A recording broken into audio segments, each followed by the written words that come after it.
Kashyap, news 18 Shimla. पहाड़ों में हो रही लगातार बर्फबारी से उत्तर भारत में ठंड बढ़ गई है। कई शहरों में हुई बारिश के बाद पारा लुढ़क गया है।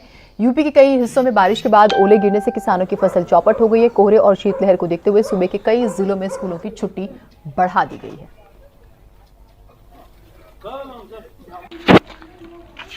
बारिश के 25 मिनट हो गए, अब इन्हों पत्थर गले नहीं ना, बड़े बड़े पत्थर। रवि हमारे साथ, हमारे सहयोगी जुड़े हुए हैं। रवि, ये तस्वीरें और उसके बाद हम देख रहे हैं कि कहीं पर तो बहुत ज्यादा एंजॉय कर रहे हैं सैलानी, लेकिन कहीं पर दिक्कतें भी बढ़ी हुई हैं। यूपी में इसका असर ठंड का।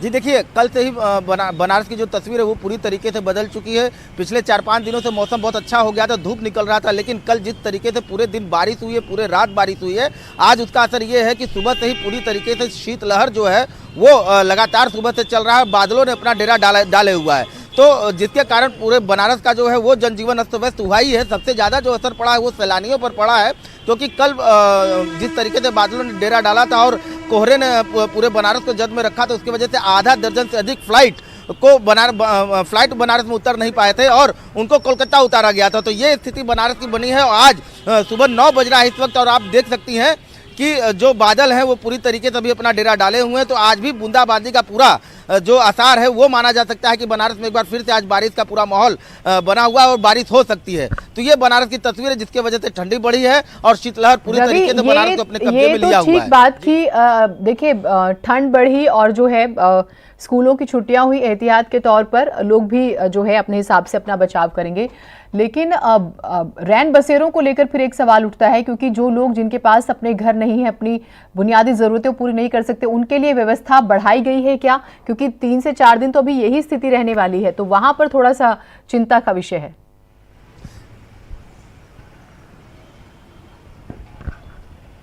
जी देखिए, जब पिछली बार जो ठंड बढ़ा था दिसंबर से लेकर के जो 5 जनवरी तक का पूरा जो 2 जनवरी तक का जो पूरा उसमें था, तो रैन बसेरों का खासा इंतजाम किया गया था। लेकिन पिछले 4 दिनों से जिस तरीके से धूप निकल रहा था, तो रैन बसेरों में काफ़ी लोग जो रैन बसेरों का जो सहारा लेना शुरू किए थे वो बंद हो गया था। लेकिन जिस तरीके से कल से जो ठंडा बढ़ी है, तो एक बार फिर से प्रशासन को एहतियात बरतना होगा, रैन बसेरों में इंतजाम करना होगा।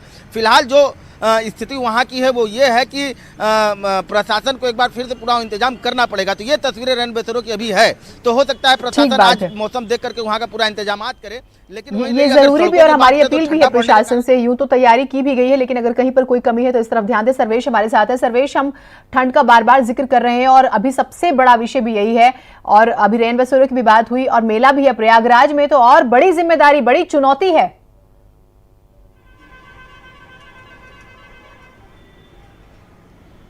जी, निश्चित तौर पर प्रशासन के लिए एक बड़ी चुनौती है, क्योंकि जिस तरह से कल दिन भर बारिश होती रही उससे तापमान का पारा लुढ़का है और ठंड बढ़ी है। हालांकि राहत की बात यह है कि आज बारिश बंद है और हल्की धूप भी खिल रही है और तापमान करीब 14 डिग्री सेल्सियस के आसपास यहां पर पहुंचा है। लेकिन सबसे बड़ी चुनौती माघ मेले को लेकर है, क्योंकि कल पहला स्नान पर्व पौष पूर्णिमा का है, जिसमें 32 लाख करीब श्रद्धालुओं के पहुँचने का प्रशासन ने अनुमान लगाया है।